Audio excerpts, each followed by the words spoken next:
Tim, we're here with TLC Pressure Washing, and let's look at what's eating this roof. Of course, we got those blue-green algae streaks, which is easy to fix. They did have a tree here at one time. As you can see, they just recently took it out, and that has caused a lot of lichen. Lichen. And now, the interesting thing, and one reason why we don't manually force these off, is this. Okay, so you see this one right here? Watch what happens. Now, as you can see, it took a little bit of the roof shingles off.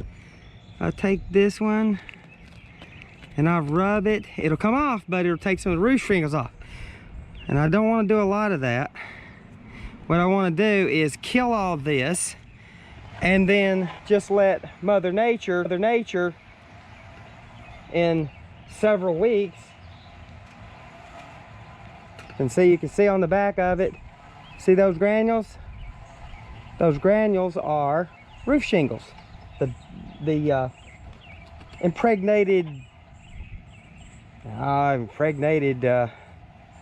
rocks and shingle dust is what it would end up being, and that's what would end up hitting. Oh, we're gonna have to clean gutters out. The gutters, if we did a lot of pressure. So this is no pressure. I'm going to stand right here, if not on the ground, and spray all this. Let Mother Nature rinse it this week, because it's going to rain a couple times this week, and we're going to let this die. It's going to turn white, which means it's dead from the green, and then in several weeks, if not a couple of months, this will all slough off. They'll have a brand new roof. It'll look awesome.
And there you go.